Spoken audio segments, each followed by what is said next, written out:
जय हिंद।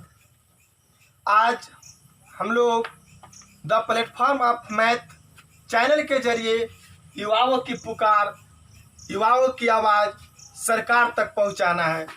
जैसे बीरू जी एग्ज़ाम के जरिए देखिए, एग्ज़ाम हो रहा है लेकिन युवा भी बेरोजगार इधर से उधर घूम रहे हैं। इसके बारे में आप क्या कहना चाहते हैं? हम कहना चाहेंगे कि आज जो हमारा देश के चलाने वाले मेन लीडर हैं, जो हमारे सरकार हैं, जो हमारे पे आत्मनिर्भर हैं, जो हम पे निर्भर है, वो आज कहते हैं कि खुद आत्मनिर्भर बनो।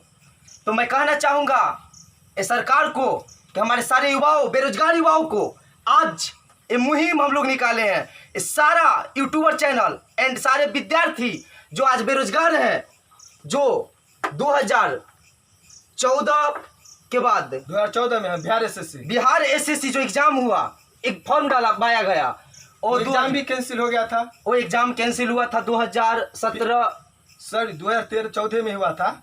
14 में फॉर्म डलवाया गया था। उसका एग्जाम 5 साल बाद 2019 में एग्जाम हुआ उसका। 2019 में एग्जाम होने के बाद उसका रिजल्ट जो है बिहार एसएससी पीटी का 2020 में दिया गया। उसके बाद कोई भी क्रियाकलाप आगे नहीं बढ़ा। हमारे फॉर्म भराया गया, मेंस का फॉर्म भराया गया, लेकिन उसका भी एग्जाम हमारे सरकार के द्वारा, जो भी वर्तमान में जो सरकार है, इनके द्वारा। तो हम कहना चाहेंगे कि आपका चुनाव जो है, लोकसभा का चुनाव 11 अप्रैल से लेकर 19 मई के बीच में होना चाहिए। एक क्रियाकलाप है कि आपका एक जो चुनाव है, दौरा है एवं चुनाव है, वो सारे सही समय पर होना चाहिए। लेकिन हम बेरोजगार युवा, जो आज लाखों करोड़ों युवा जो आज रेलवे ग्रुप डी के फॉर्म के लिए लगभग 2.5 करोड़ के आसपास जो फॉर्म डालते हैं, उसका एग्जाम नहीं होना चाहिए। लेकिन ये सरकार का चुनाव टाइम टू टाइम होना चाहिए। सरकार को यह नियत है कि बच्चे लोग से पैसा लिया जाता है, कैसे पैसा आता है उसको तो मालूम नहीं है सरकार को। 500 रुपया लिया जाता है फॉर्म भरने के लिए। 500 रुपया कैसे लाता है? ब्याज पर लाता है उसका बाप, उसकी माँ कैसे कर्जा करके लाता है। 1-2 साल हो जाते हैं एग्जाम के, तब पर भी फॉर्म भर के, लेकिन एग्जाम अभी तक नहीं लिया जाता है। अब ऐसा हो गया सरकार की कि जैसे युवाओं की पुकार देखिए, कहा गया है, एक हमारे साथी बोला है, युवाओं की आवाज़ एग्जाम लो। मैंने माँ के आंसुओं को झलकते देखा है, मैंने बाप को दर्द को छुपाते देखा है, मैंने भाई को सपनों को अपनी आंखों में बुनते देखा है, मैंने बहन की अपनी उम्मीद को अपने से जुड़ते देखा है। तो कैसे न करूं नौकरी की चाह? नौकरी की चाह तो एक यही नौकरी की चाह है जो युवाओं चाहते हैं कि जब मैं नौकरी कैसे लूं, कैसे पढ़ूं। दिन रात पढ़ते हैं, दिन रात मेहनत करते हैं। वो लाज शर्म के से अपने रिश्तेदार के यहाँ नहीं जाते हैं रिश्तेदार वाले को बोलते हैं कब होगा तुमको नौकरी? बोला भैया हो जाएगा, ठीक है हो जाएगा। लेकिन वो क्या करे, सरकार ही है, निकम्मा है। जी करता है कि उसे झाड़ू से उसको झाड़ू लगा देना चाहिए। एग्जाम नहीं ले रहा है, युवा को ये समाप्त हो रहा है, ये जब खत्म हो गया अब क्या करेगा? 2014 में बिहार एसएससी के एग्जाम दिए, एग्जाम को पीटी निकला, मेंस के फॉर्म भरवा लिया, बताइए अभी तक नहीं हो रहा है। 6 साल हो गए। यही नहीं नंदू जी, मैं आपको बताना चाहूंगा कि यहीं पे तो नहीं, इसके बाद भी बहुत सारी परेशानी और कठिनाइयां है कि हम लोग तैयारी करते हैं, दिन रात एक करके पढ़ते हैं, सारा युवा, बेरोजगार युवा, लेकिन आप दरोगा के पीटी में क्वेश्चन वायरल करवाते हैं। 8 लाख 9 लाख में आप क्वेश्चन पेपर को बेचते हैं। बिहार पुलिस में धड़ल्ले से बेचा गया क्वेश्चन। देखिए मैं केंद्र सरकार को या राज्य सरकार को, मैं दोनों को दोष देता हूं। अभी देखिए चुनाव के मुद्दा के लेकर 200 सीट निकालते हैं, 400 सीट निकालते हैं। क्या बेरोजगार 200-400 ही है? देखिए 200-400 है। ये 200-400 क्या, एक चुनावी मुद्दा है कि चुनाव का टाइम आने पर 200 सीट रहता है, उसमें भी 20 लाख लड़का भरता है, 16 लाख भरता है। 10,000 सीट है, उसमें भी 10 लाख लड़का भरता है। कहाँ से होगा युवा की? चुनाव का टाइम आने पर आप 2000 वैकेंसी दे देते हैं कि नहीं दरोगा का वैकेंसी आ गया है, लेकिन पहले कोई वैकेंसी नहीं रहता है और इसका एग्जाम कब होगा इसका को भी कोई अता पता नहीं है, लेकिन सारे स्टूडेंट से 700 रुपया ले लिया जाएगा। तो हम अभिनय जी चलते हैं ग्रुप डी पे कि 2018 में सारे बेरोजगार युवा से लगभग कितने करोड़ थे? तो 2.5 करोड़ के आसपास थे। तो उस पे जो है से फॉर्म सरकार ने भरवा लिया। काहे लोकसभा चुनाव था, लोकसभा चुनाव था, पैसा सरकार के पास था नहीं, क्योंकि खुद हम पे वो निर्भर है। वो तो उसी पैसा से चुनाव लड़ लिए। अब वो 500 रुपया जो हम लोग लाए कहाँ से, उसके बारे में जो है हमारे देश के जो 56 इंची वाले जो है माननीय जी, उनका नाम मैं क्या लूँ, सारे व्यक्ति जानते हैं उनके बारे में। तो वो देखिए बीरू जी, हमें याद है जब मोदी जी अपने मन की बात लेकर आए थे 2014 में, रामनवमी के दिन था, उस समय मैं बहुत खुश था कि हमें ऐसा प्रधानमंत्री हमें भारत में मिला है। बहुत अच्छी है कि हमारे मन की बात, युवाओं की मन की बात वो सुन रहे हैं और अपनी बात को सुना रहे हैं। लेकिन अब यहाँ पर हुआ है कहाँ, मन की बात कहाँ सुना जा रहा है? यहाँ पर तो कहा जा रहा है खिलौना बनाओ, खिलौना बना के तुम अपने आत्मनिर्भर बनो। खिलौना कुछ दिन पहले बताइए कितनी मेहनत से पढ़े, कितनी मेहनत से माँ बाप पढ़ाया है, क्या तो खिलौना बनाने के लिए, पकौड़ा बनाने के लिए। इसमें हम कहना चाहेंगे सर कि कुछ दिन पहले जो है एक मतलब मीडिया कर्मी के सामने बीजेपी कार्यकर्ता थे और आरजेडी के भी कार्यकर्ता थे महनार विधानसभा में, वहाँ पे कुछ लोग उपस्थित थे। तो बीजेपी कार्यकर्ता से मीडिया कर्मी ने पूछा कि बताइए कि ये बीजेपी वाले ने क्या रोजगार दिया है, जो अभी देश के जो सरकार है वो रोजगार क्या दिए हैं हमारे युवा को। तो बीजेपी कार्यकर्ता बताया कि अभी बताइए खिलौना बनाने का काम कार्य चल रहा है। खिलौना बनाने के लिए बात करते हैं, खिलौना के लिए हम जब खिलौना के लिए वो जो कंपनी है वो शायद 163 वर्ष पुराना अंबानी जी खरीदे हैं। अंबानी जी कंपनी को खरीदे, उस पर मतलब बेरोजगार को कहते हैं कि आइए इस कंपनी में आइए और आप खिलौना बनाइए और बेचिए। सब अगर बिजनेस ही करेगा तो उसको बिजनेस मतलब काम कौन करेगा? अरे हम लोग खिलौना पे नहीं ना निर्भर थे कि खिलौना बनाएंगे, पढ़ लिख के, हम बताइए ग्रेजुएट हैं, हम पढ़ लिख के जो है खिलौना बनाए, क्या मछली पालन करे, बकरी पालन करे, बकरी पालन करने के लिए हम लोग को पढ़ा गया है। मछली पालन करने के लिए जमीन रहेगा तब ना करिएगा, मछली घर रहने के लिए है नहीं, हम लोग के रहने के लिए कहाँ से कीजिएगा? हम लोग के रहने के लिए घर नहीं है सही से, मतलब एक अभी भी पानी चू रहा है, अभी भी बारिश अभी चल रहा है तो अभी भी पानी चू रहा है इस छत के नीचे, करकट के नीचे। अभी हम जो वीडियो बना रहे हैं ये करकट के नीचे है और यहाँ भी अब हमको सरकार से ही गुजारिश है, जैसे हो वो एग्ज़ाम लेंगे तभी कुछ होगा। एज समाप्त हो रहा है, सोच कर चलिए जिसको अभी एज है तो एज समाप्त हो जाएगी। इस बार अभी एसएससी की वैकेंसी इसी बार लास्ट साल है ये, उसका वैकेंसी नहीं दिया गया है। एसएससी जीडी बराबर हर साल आता था 70,000 80,000, 2014 के बाद 16 में आया, 16 के बाद 18 17 में, उसके बाद वैकेंसी गया है। जी अभिनय जी, और उसके बाद देखिए जिसका ये समाप्त हो गया उसको क्या होगा। इसलिए हम सरकार से गुजारिश करेंगे कुछ जैसे हो आप पैसा लेते हैं एग्ज़ाम लीजिए, सही ढंग से एग्ज़ाम कराइए, एग्ज़ाम के पेपर लीक मत कराइए और युवाओं की मन की मोदी जी बात सुनिए। मन की बात आप अपना खुद सुनते हैं, सुनाते हैं, युवाओं के भी पुकार सुनिए। युवाओं कैसे अब जी रहे हैं, कैसे कर रहे हैं, दिन रात मेहनत कर रहे हैं। रात में देखिए जब आता है यूट्यूब पर कहते हैं कि आज फलना चीज़ का क्लास है, आज रात से लाइव हो गए।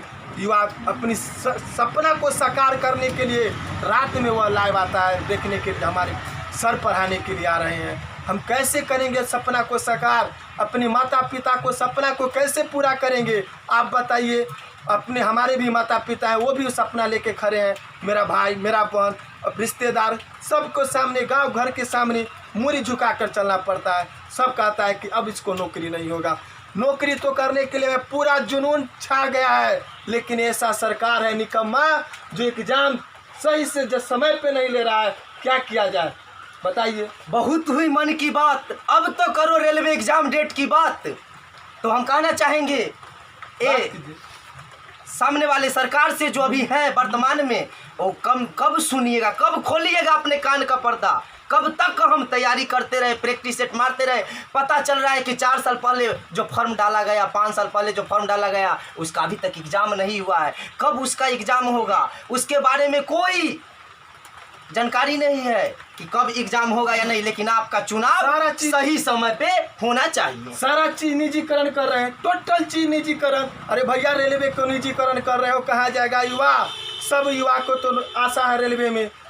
कहा जाता है कि सबसे ज़्यादा रोजगार देने में कौन सक्षम है, तो रेलवे। पढ़ते हैं आप, पढ़े हैं हम भी, हम बताना रेलवे देता है चाहेंगे रोजगार। निजीकरण के बारे में भी बताना चाहेंगे कि जब सरकार बोल रहा है कि निजीकरण होगा, अभिनव जी, निजीकरण होने के बाद एक व्यक्ति पूछा कि निजी, बीजेपी समर्थक थे, वो पूछे कि हम बोले कि निजीकरण होने से फ़ायदा है, तो हम उसने बोला जरूर फ़ायदा है, अच्छी तरह से काम होगा प्राइवेट होने के बाद। तो हम बोले कि एक छोटा सा बात बोला गया कि अच्छा बताइए कि एक प्राइवेट हॉस्पिटल में हम जाते हैं तो निजीकरण किया हुआ है, क्या वो हमारा जो है जाइए वहाँ पे खून चूस लेगा आपको।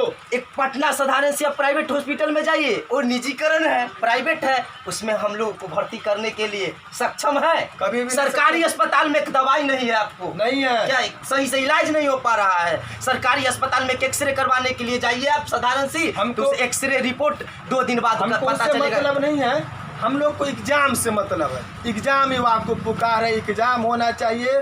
आप पैसा लिए हैं, एग्जाम लीजिए, रोजगार दीजिए। आप पकौड़ा छानने से उपाय नहीं है, खिलौना नहीं बनाना है हमको लोग को एग्जाम लीजिए। चाय बेचने के लिए हम लोग नहीं हैं, नहीं हम लोग ग्रेजुएट हैं, चाय बेचने के लिए नहीं, ना पकौड़ा बेचने के लिए है। हम लोगों को चाहिए रोजगार, और रोजगार यह नहीं कि हम खिलौना बनाए और खिलौना बेचे। जब खिलौना ही बनाना था और बेचना था तो हम लोग पढ़े क्यों? पहले से ही खिलौना बनाते बेचते। तो आज आप सुनिए, और निजीकरण जो करने जा रहे हैं उसके बारे में ध्यान दीजिए। अब आप रेलवे एग्जाम डेट की बात कीजिए कि कब रेलवे एग्जाम लीजिएगा। चुनाव छोड़िए, पहले एग्जाम डेट की बात कीजिए, एसएससी के बारे में बात कीजिए। आप एसएससी देखिए, रेलवे की वैकेंसी के लिए पहले टीसी की वैकेंसी आता था 2014 में। 2014 में ही आया टीसी की वैकेंसी। क्या रेलवे में टीसी की जरूरत नहीं है?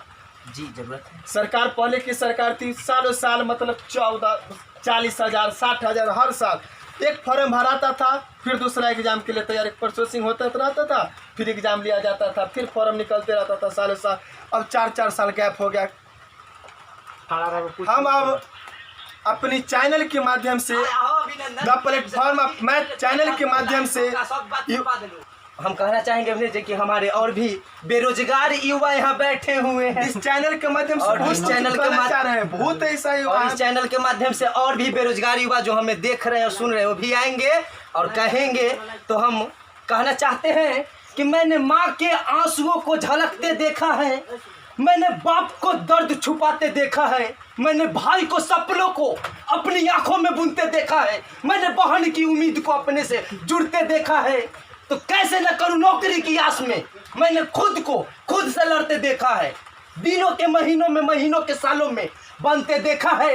एक नौकरी की चाह में मैंने खुद को बदलते देखा है। महीनों तक मेहनत के बावजूद भी खुद को मायूस देखा है। दर रिश्तेदारों के सवालों से खुद को परेशान होते देखा है। कमी तो लगेगी नौकरी, कमी तो पूरी होगी जरूरतें, बस इसी उम्मीद में खुद को पत्थर बनते देखा है। तो कैसे न करूं नौकरी की आस में, मैंने खुद से खुद को लड़ते देखा है। तो अब और हमारे साथी हैं, वो आएंगे, बेरोजगार साथी जो 34 साल 33 साल 32 साल के हैं, जिनका उम्र खत्म होने वाला है। वो क्या करेंगे? वो क्या बैठे हैं नौकरी की, वो भी मोदी जी अपनी मन की बात सुनाते हैं। अब युवा की मन की बात सुने। हम इस चैनल, हम लोगों की गुजारिश है, बेरोजगार युवा की गुजारिश है कि कम से कम आप रेलवे को निजीकरण नहीं कीजिए, क्योंकि हम लोग जो है से रेलवे पे आश्रित थे और एसएससी पे आश्रित थे। अगर आप रेलवे को निजीकरण करते हैं तो हम लोग भटक जाएंगे। भटकने की बात नहीं है, हम लोग आत्महत्या कर लेंगे, एक आत्महत्या के लायक हम लोग हो जाएंगे, क्योंकि रेलवे पे हम लोग टिके हुए थे। और यहाँ पे जितने भी बेरोजगार युवा हैं, हर विद्यार्थी के पास जोश है, जुनून है, हिम्मत है, पसीना को खून में बदलने की ताकत है, लेकिन आज वैकेंसी नहीं है। वैकेंसी है तो फिर बहाली नहीं है। सरकार बेबस है। उस युवाओं के बदौलत आज केंद्र में सरकार है, जिस युवाओं के पास आज नौकरी नहीं है, बेरोजगार है, तरह तरह के इधर उधर भटक रहे हैं, कोई मौका नहीं है, कोई तलाश नहीं है, लेकिन पूरा विवश है युवा कि कहाँ जाए, क्या करे। कुछ समझने वाला, कुछ सोचने वाला सरकार नहीं है। हम लोग सरकार पर निर्भर होते हैं, जिसको आज प्राइवेट करके पूरा तहस नहस कर दिया गया है। आगे क्या होगा, भविष्य क्या होगा, इंडिया में न टैग लग जाए LTD PVT, इसका कोई गारंटी नहीं है। विवश हो गई है सरकार। बोलिए। तो हम कहना चाहेंगे कि हर चीज़ की कीमत की एक अदा होती है, हर चीज़ की कीमत की एक अदा होती है। तुम समझा करो मोहब्बत भी एक सज़ा होती है। तुम समझा करो मोहब्बत की एक सज़ा होती है। जब बेरोज़गारी का आलम हो तो ये ज़िंदगी भी खफा होती है। जब बेरोज़गारी का आलम हो तो ये ज़िंदगी भी खफा होती है। दोस्तों यार सब दूर हो जाते हैं जब गरीबी की छाप अपने ऊपर पड़ती है। ये हमारे युवा के बेरोजगार की हालत बोल रहा है। ये युवा नहीं बोल रहे हैं, बेरोजगारी बोल रहा है इनको। ये अपनी सपना को साकार करने के लिए बोल रहे हैं, लेकिन यहाँ सपना साकार कहाँ हो रहा है? अभिनंदन सर बोलिए आप क्या हो रहा है? अगर सरकार को ये शासन मजबूर से अगर छोड़ना पड़े तो छोड़ सकती है। दूसरे वैसे और भी सरकार है जो इस देश को अच्छी तरह से चला सकते हैं। युवाओं की एक ही पुकार, युवाओं की एक ही पुकार, तो आप सुन लीजिए, क्या सारा बेरोजगार युवा भड़क उठा है। समझिए, अभी जल्द से जल्द, अभी भी समय है, नहीं तो हम लोग उखाड़ फेंकेंगे। आगे जो अभी भी चुनाव आने वाला है, अब इसके लिए हम लोग को जो करना होगा वो करेंगे। आप हम इस चैनल के माध्यम से आप लोग के पहुंचा रहे हैं। अच्छा लगेगा तो शेयर करिएगा, सब्सक्राइब करिएगा और लाइक करिएगा हमारे वीडियो को और ऊपर तक पहुंचाइए जहां सरकार बैठा है। जय हिंद, हमारी बात जय को सुने। भारत। जय हिंद, जय भारत।